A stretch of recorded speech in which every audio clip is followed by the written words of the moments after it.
창세기 9장 18절부터 29절의 말씀을 보겠습니다.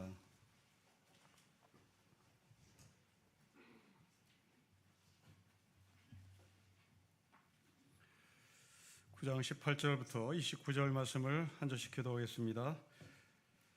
방주에서 나온 노아의 아들들은 셈과 함과 야벳이며 함은 가나안의 아버지라. 노아가 농사를 시작하며 포도나무를 심었더니 가나안의 아버지 함이 그의 아버지의 하치를 보고 밖으로 나가서 그의 두 형제에게 알림해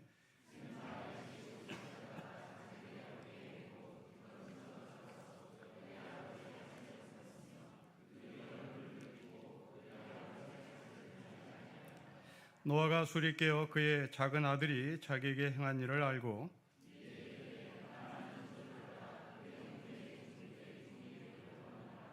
또 이르되 셈의 하나님 여호와를 찬송하려다 가나안은 셈의 종이 되고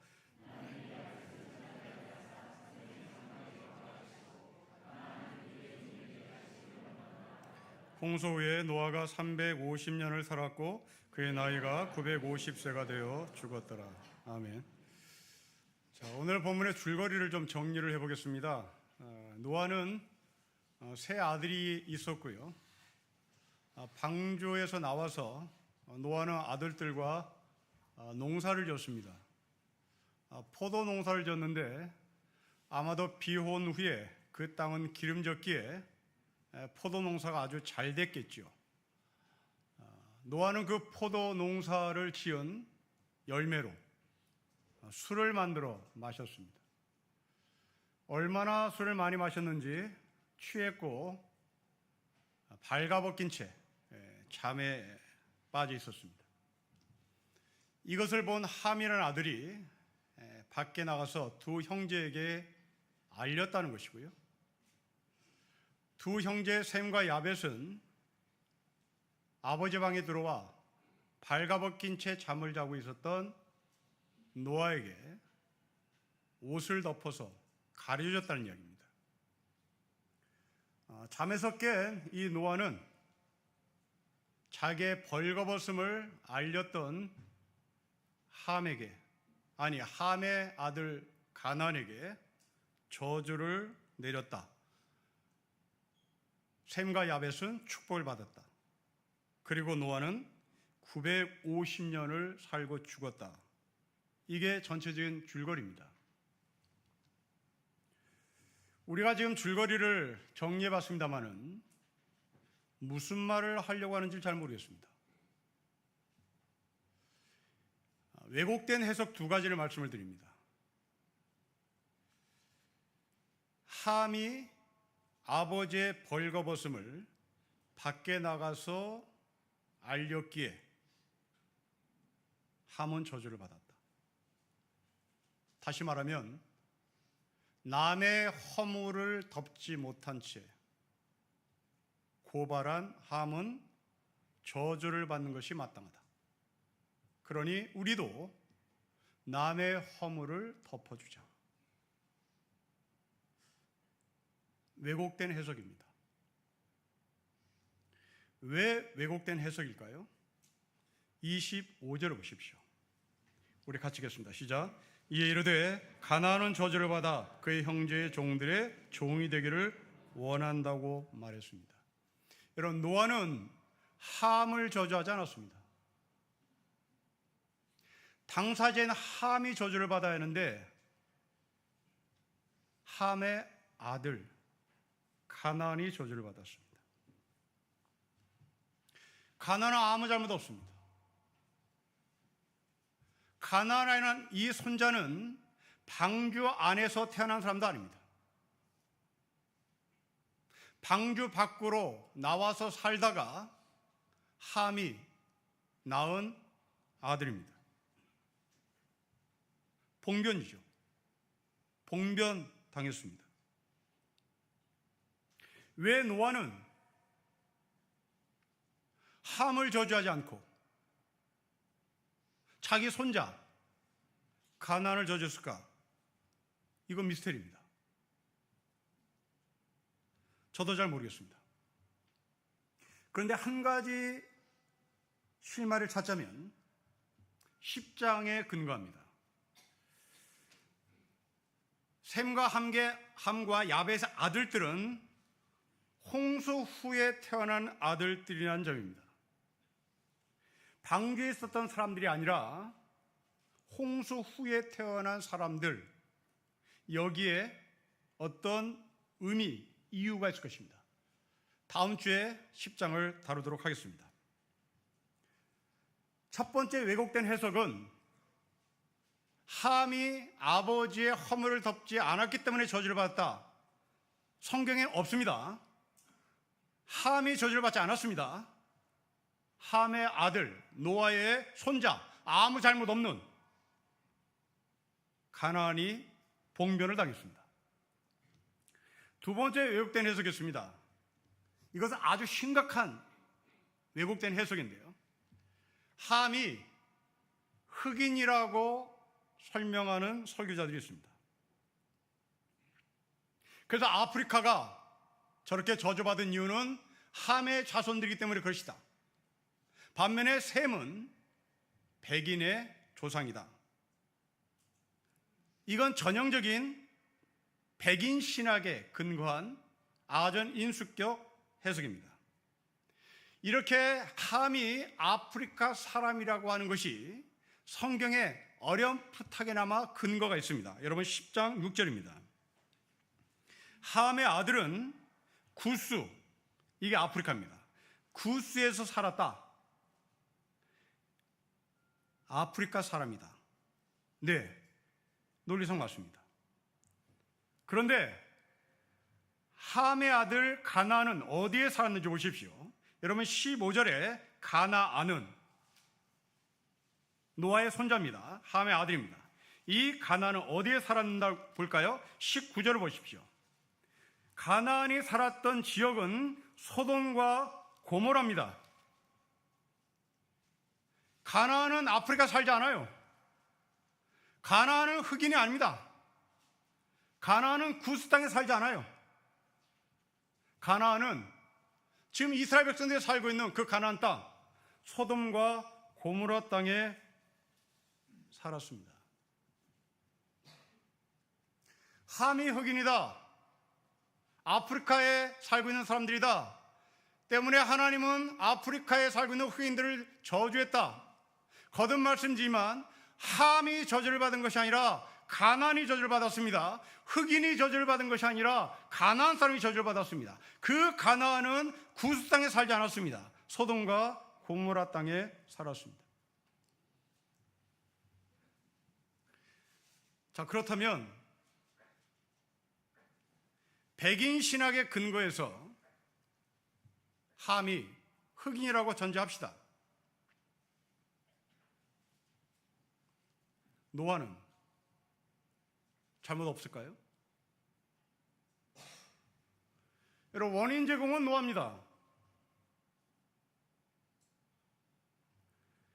아버지 노아가 발가벗고 있다는 것을 알린 사람은 함이었으나 스스로 술 취한 채 벌거벗은 모습으로 누워있는 사람은 노아입니다.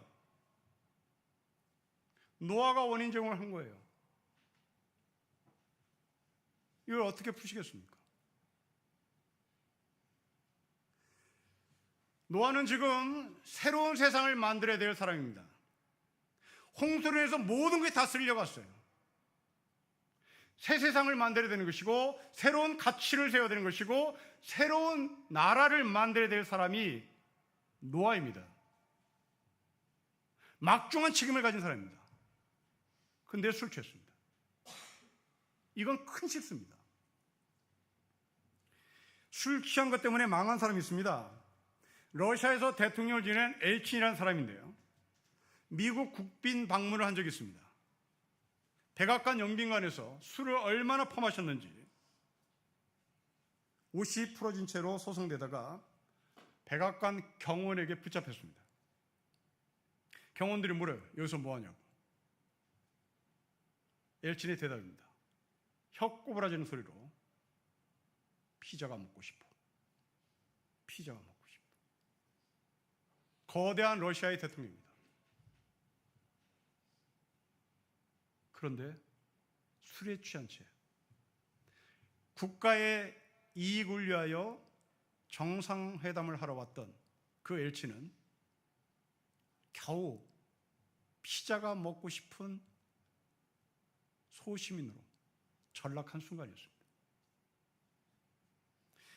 이 사람이 영국 위에 있는 아일랜드에 또 정상회담을 하러 비행기 타고 가던 중에 비행기에서 얼마나 술 퍼마셨는지 못 내렸습니다. 그래서 다시 돌아갔어요. 정상회담 깨졌습니다. 여러분, 일개의 대통령이 갖고 있는 막중한 책임이 있습니다. 김영삼 대통령은 재임 기간 동안 한 번도 5년간 내시형을 받아본 적이 없는 분으로 유명합니다. 단 몇 시간이라도 심각한 상황이 벌어질 때 자신이 진두지휘를 할 수 없다고 판단했기에 5년 동안 내시형을 한 번도 안 했습니다. 술을 멀리했어요. 이게 책임자입니다. 김대중 대통령은 5년 동안 딱 한 번 내시경을 검사했습니다. 그런데 수면 내시경을 안 했습니다. 이건 유고라고 생각하기 때문에 그렇습니다. 자기가 잠을 잘 때, 자기가 수면 내시경을 할 때 유고 상황이 벌어질까 봐. 여러분, 이게 책임자입니다. 이게 리더입니다.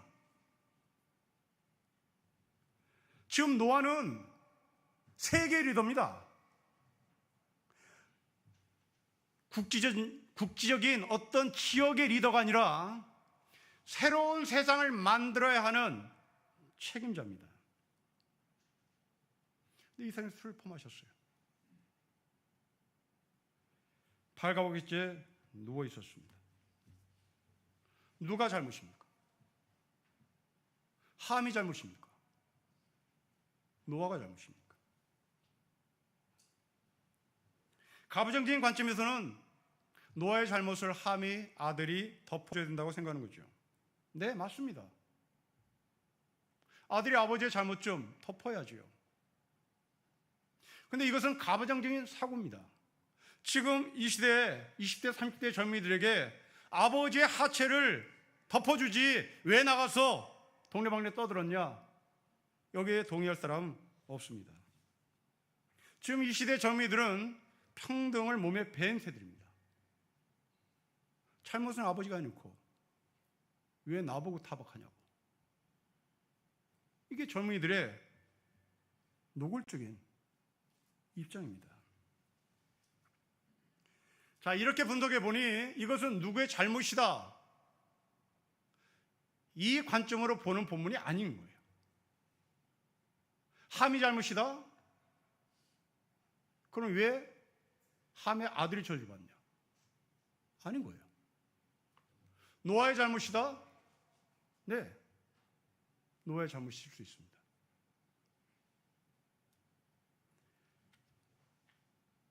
오늘 본문을 대체 어떤 시선으로 바라봐야 할까?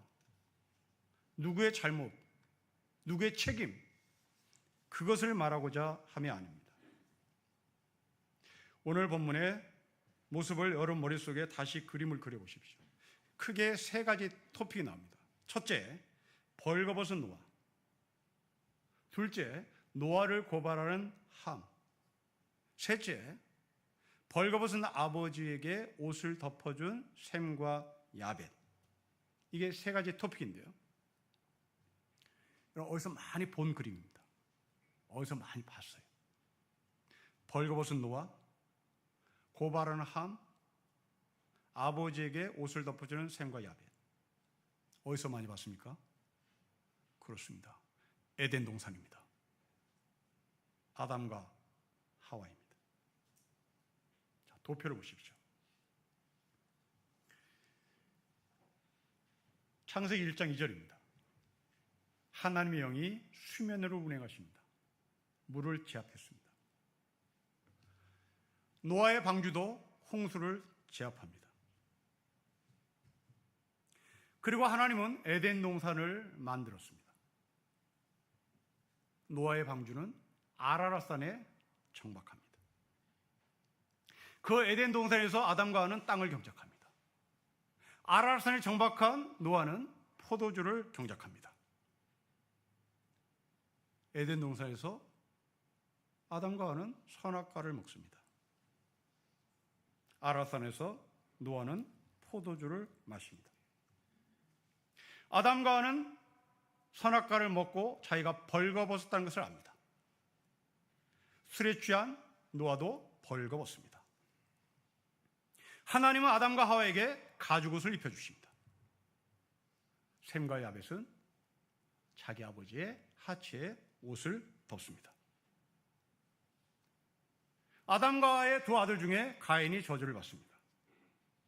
노아의 세 아들 중에 함이 저주를, 그 함의 아들이 저주를 받습니다. 자, 이렇게 분석해 보니 오늘 본문은 누가 잘못이냐? 없습니다. 우리에게 던지는 메시지는 분명합니다. 가죽옷을 만드신 하나님을 대신해서 벌거벗은 노아에게 옷을 덮어준 셈과 야벳처럼 살라는 말입니다. 누구에게 책임을 추구하는 게 아니라 하나님이 아담과 하와에게 가죽옷을 입혀주신 것처럼 셈과 야벳이 아버지의 하체에 옷을 입혀줬듯이 우리도 하나님을 대신해서 옷을 덮여주는 삶을 살라는 얘기입니다. 자, 이 그림은 그대로 예수님에게로 직결됩니다. 여러분, 예수님은 발가벗은 채로 십자가에 죽습니다. 여기서 이 발가벗었단 말은 에덴 동산의 발가벗은 인간의 원초적인 모습을 보여주는 겁니다. 예수님은 발가벗긴 채 십자가에 죽으면서 아무렇지도 부끄러워하지도 않았습니다. 이 발가벗은 예수님을 보고 누가복음에 보면 로마의 병정들이 예수님에게 포도주를 먹입니다. 그리고 밑에서 희롱을 하죠. 함이 노아에게 한 것을 그대로 로마 군인들이 재현을 한 겁니다. 그리고 빌라도는 십자가에 발가벗긴 채 세상을 떠난 예수님을 십자가에 그대로 매달아 둔 채 돌아갑니다. 예수님을 이렇게 십자가에 그대로 매단 채 돌아간 이유는 그 십자가 밑을 지나가는 사람들이 벌거벗은 예수를 보고 손가락질 하라 이 말입니다. 희롱을 하라는 거예요. 그때 셈과 야벳 같은 사람이 등장합니다. 그 사람의 이름은 아리마대 요셉입니다. 이 아리마대 요셉이 빌라도에게 찾아가서 시신을 달라고 부탁합니다. 그리고 아리마대 요셉은 자신이 죽으면 들어가려고 준비했던 무덤에 예수님을 안치하며 예수님에게 옷을 입힙니다. 발가벗은 예수를 향해서 희롱했던 로마 군인들,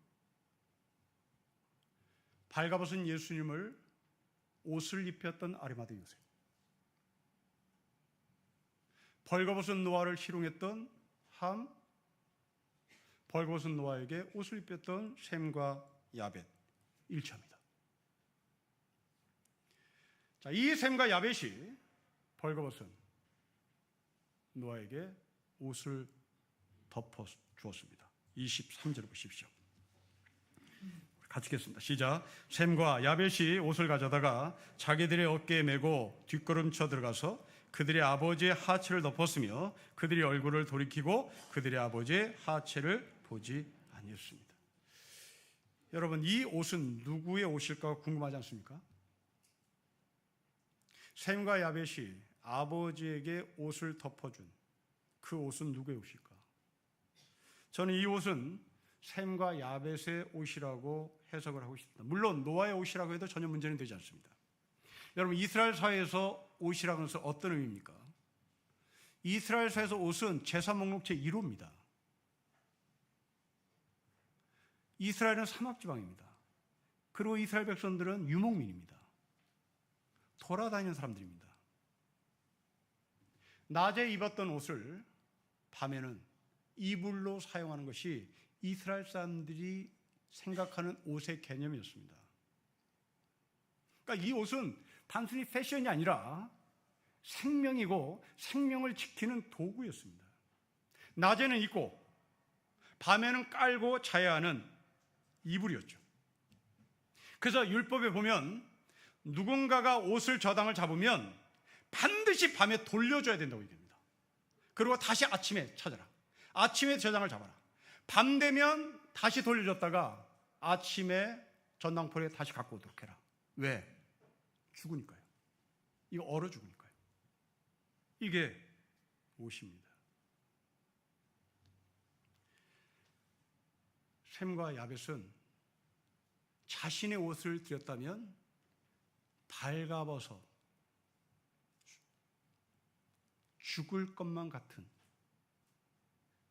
이 아버지 노아에게 자기의 옷을 벗어줬다는 것은 자기의 전체를 갖다 준 겁니다.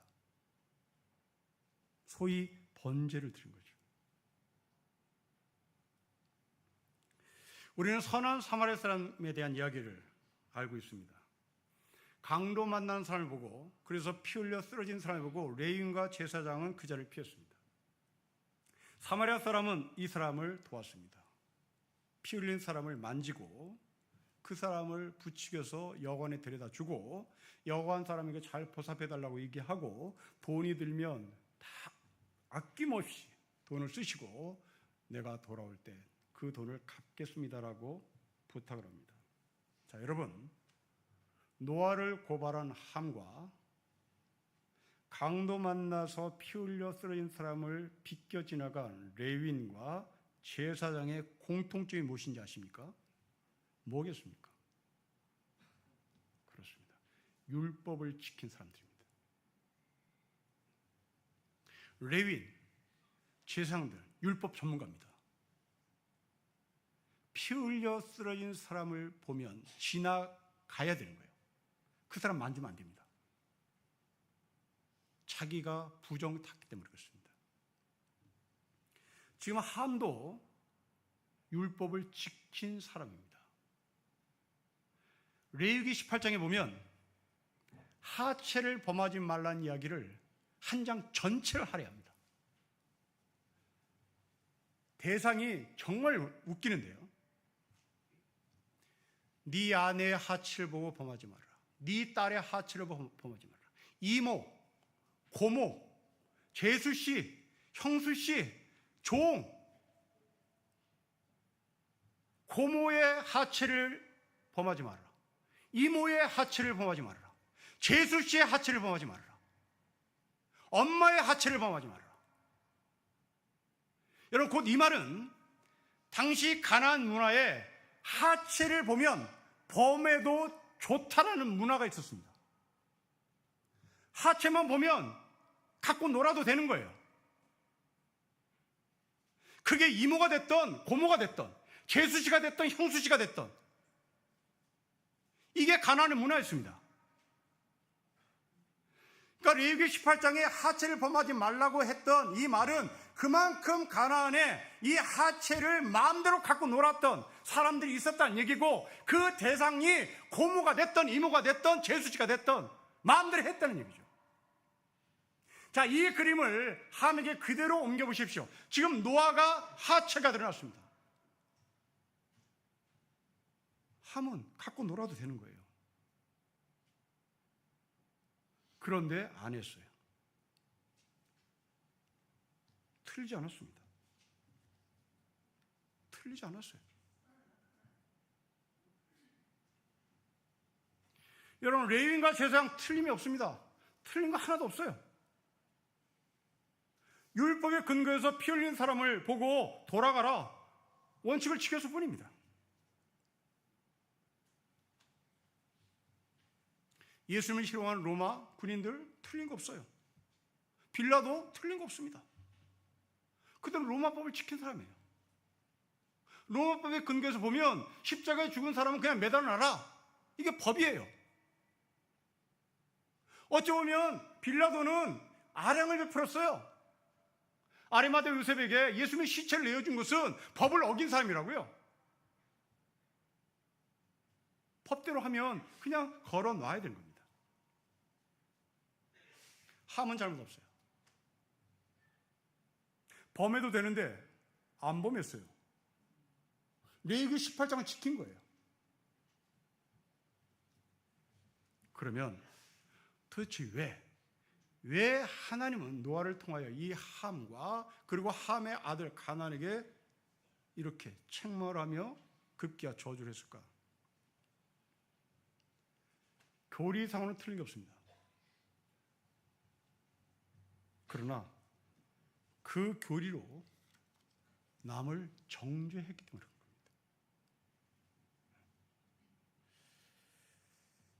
우리의 삶이에요. 우리는 기독교 교리가 너무나 익숙합니다. 예수 믿지 않으면 구원받지 않는다. 교리예요. 예수를 주로 신앙은 구원을 받는다. 그 교리가 자칫 잘못하면 상대방을 정죄할 수 있다는 얘기입니다. 예수님으로부터 가장 심하게 비판을 받은 사람이 누굽니까? 바리새인입니다. 바리새인은 틀린 게 하나도 없어요. 바리새인 신앙생활 해보십시오. 지금 우리 한국교회 교인들 가운데 바리새인 신앙생활 하는 사람 없습니다. 그런데 왜 예수님은 그 많은 사람들 가운데 바리새인을 책망합니까? 교리주의자였기 때문에 그런 거죠. 그 교리로 남을 비판합니다. 그 교리가 자신의 삶을 정했고 생각이 굳어졌기 때문입니다. 이번 학기에 중고학생들과 수업을 하면서 선한 사마리아 사람에 대한 이야기를 읽고 이게 무슨 이야기인지 서로 토론을 했습니다. 성경을 처음 접하는 중고학생들이라 중국의 지리로 각색을 해서 아이들에게 설명을 했습니다. 만일 누군가가 북경에 있는 천안문 앞에 피 흘려 쓰러져 있다고 가정을 하자. 너희들이 그 옆을 지나갔다. 어떻게 할래? 100% 도와줘야죠. 여기에 다 일치를 받습니다. 다시 이야기를 넓혔습니다. 그런데 지금 이 시대에 천안문에 피 흘려 쓰러진 사람이 아니라 모택동이 통치하던 시대에 천안문 앞에 한국 사람이 쓰러져 있거나 미국 백인이 쓰러져 있을 때는 어떻게 하겠니? 라고 물었습니다. 100% 공안에 신고. 여러분 이상하잖아요.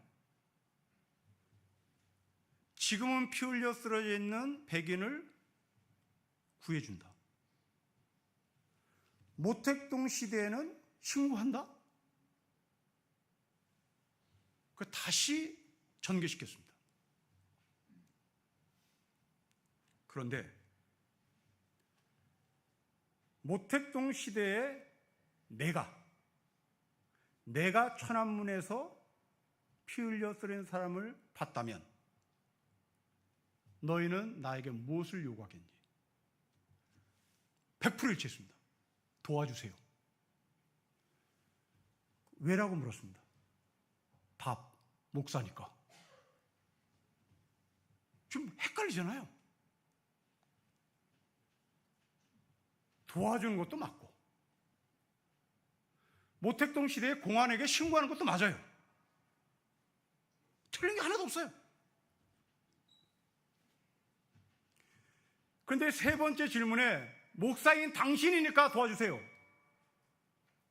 이건 뭘 의미하죠?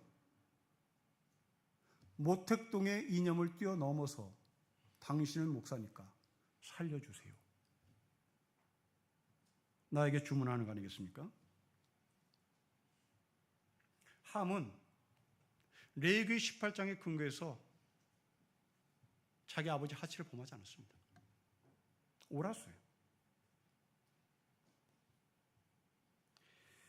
여러분, 신앙은 옳고 그름이 우선이 아니고 신앙은 그것을 넘어선, 영어로 beyond라고 표현하죠. 영어 그래서 비욘드 그러면 이게 굉장히 의미가 있는 말입니다. 옳고 그름을 뛰어넘어 넉넉함, 충분성으로 살아가는 겁니다. 이게 십자가입니다. 여러분, 예수님은 우리에게 백이냐 흑이냐 묻지 않아요. 예수님은 자본주의 기독교냐 사회주의 기독교냐 묻지 않아요. 예수님은 우리에게 너 좌파야 우파야 묻지 않아요. 너 진보야 보수야 묻지 않아요. 근데 우리는 진보냐 보수냐를 물어요. 좌파냐 우파냐를 묻습니다. 네, 틀린 거 없어요. 좌파 우파 기독교 있습니다. 그래서 좌파가 우파를 틀렸다고 얘기해요. 우파가 좌파 기독교를 틀렸다고 얘기합니다. 네, 맞습니다. 이게 함이에요. 그런데 셈과 야벳은 이것을 넘어요. 그 경계를 넘어 사마리아 사람처럼 피 흘려 쓰러진 사람을 돕습니다. 인간에 대한 근본적인 구분은 교리로 신자냐 비신자냐, 이념으로 네 편이냐 내 편이냐 나누는 것이 아닙니다. 인간의 기본적인 구분은 타인에 대한 고통에 등을 돌리는가 공감하는가입니다.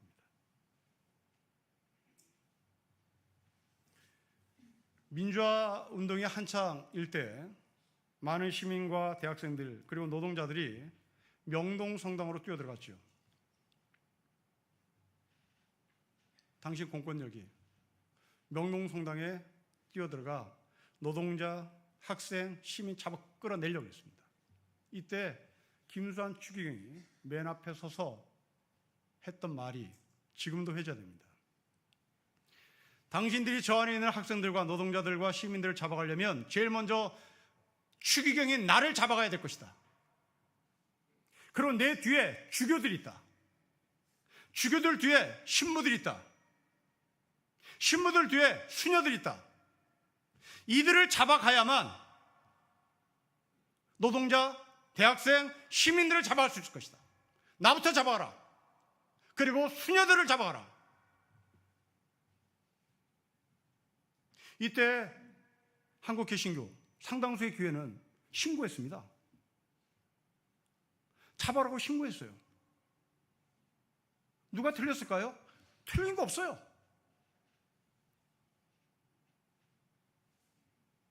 신고한 목사 틀린 거 없습니다. 그런데 김수환 추기경은 그걸 넘은 거죠. 그래서 존경받는 겁니다. 여러분, 아브라함과 롯의 관계를 보십시오. 아브라함과 롯이 땅 때문에 서로 분쟁을 합니다. 이때 아브라함이 양보해요. 여러분, 왜 아브라함이 양보합니까? 아브라함은 하늘의 사람이었기 때문에 그런 겁니다. 가진 게 너무 많아요. 하늘을 가졌으니까요. 반면에 롯은 하늘을 못 가졌습니다. 그 사람은 겨우 땅만 갖고 있었던 거예요. 그 도망가잖아요. 소돔과 고모라 땅을 도망갑니다. 여러분, 이 땅에 구원받은 사람들 가운데 하늘을 소유한 사람이 있고 롯처럼 땅을 소유한 사람이 있어요. 탕자 이야기를 보십시오. 큰아들은 잘못한 게 한 번도 없습니다. 큰아들처럼 살아보십시다. 범생이 중에 범생입니다. 그런데 큰아들의 한계가 뭡니까? 범생이라서 그런지 남을 용납 못합니다. 동생을 받아들이지 못해요. 이런 반듯한 삶을 산 범생이들의 한계입니다. 그 중에 제가 그렇습니다. 범생이 중에 범생이.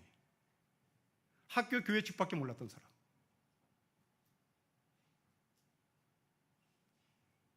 그 밖에서 딴짓 하는 사람 보면 저거 왜 저래? 공부 못하는 사람 보면 왜 공부를 못해? 공부처럼 쉬운 게 왜 없어? 이게 범생애들이죠. 이 큰아들은 범생입니다. 함은 범생이에요. 율법을 지켰는데 한 번도 잘못이 없는데 하나님은 그 범생이들에 말합니다. 니들은 바리새인이다. 저는 예수의 폭넓은 생각을 알기 전까지는 정말 속 좁은 바리새인이었습니다. 우리 누이가 교회에서 남자친구를 사귀었는데 고등학교 때 저는 정말 이 사람이 이상한 사람이고 어디 교회에서 사람 취급을 안 했다니까요. 여러분 이게 바리새인들입니다. 여러분 가운데 있을 거예요. 틀린 것이 하나도 없습니다. 그러나 하나님은 그 사람의 틀림없음에 대해서 축복을 하지 않아요. 반면에 아버지는 넉넉합니다. 송나라 때 한 여인이 지랄 같은 남편을 향한 시아나수가 우리 손에 잡히는데요. 식구가 이렇습니다. 한 덩이 진흙으로 당신이 서 있는 입상을 만들고 나의 입상도 만들고 당신의 입상, 나의 입상 으깨어서 합쳐 다른 진흙덩이를 만들고 이 흙덩이로 다시 당신 입상 만들고 나의 입상 만들어요. 이제야 당신이 내 안에, 내가 당신 안에. 지라 같은 남편을 섞어요. 여러분 이 시를 그대로 카피한 사람이 있습니다. 고려 말기의 이방원입니다. 이런들 어떠하리 저런들 어떠하리. 그때 정몽주는 바리새인이었죠. 그 정몽주는 흙과 백이 분명했습니다. 고려에서는 그 사람을 지조 있는 사람이라고 얘기하지만 그 지조가 조선으로 연결시키지 못했습니다. 그 좋은 학식과 인품과 인격을 갖고 있는 정몽주가 조선에 기여를 못해요.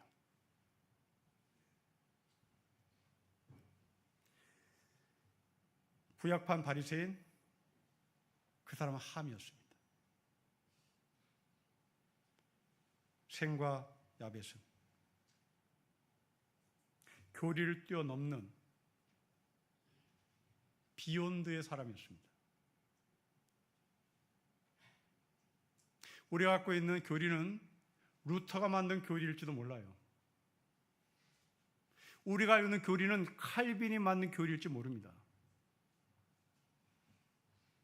그리고 그 칼빈이 만든 교리를 들고 사람을 판단하고 정죄합니다.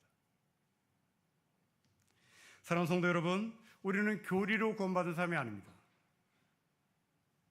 우리는 충분하신 하나님의 은총으로 구원을 받았습니다. 칼빈이 우리를 구원시키지 않았습니다. 루터가 우리를 구원시키지 않았습니다. 하늘이 우리를 구원시켰습니다. 교리를 넘어 충분성, 넉넉함, 사마리아 사람처럼, 셈과 야벳처럼, 아브라함처럼, 예수님처럼 우리가 넉넉함과 충분함, 하늘의 양식으로 영혼을 살아가는 신림교회 성도가 되시기를 주의 이름으로 축복합니다. 기도하겠습니다. 아버지 하나님, 옳고 그름이 아니라 생명을 지향하는 하나님의 말씀을 우리가 나눴습니다. 켈빈의 교리가, 루터의 교리가 우리를 구원시킨 것이 아니라 생명 되신 예수 그리스도가 우리를 구원시켰음을 알게 하시고 이 생명으로 세상을 보게 하시고 이 생명으로 우리가 교리를 뛰어넘어 죽어가는 사람을 살려내는 넉넉한 삶을 살게 하여 주십시오. 주 예수 그리스도의 이름으로 기도합니다. 아멘.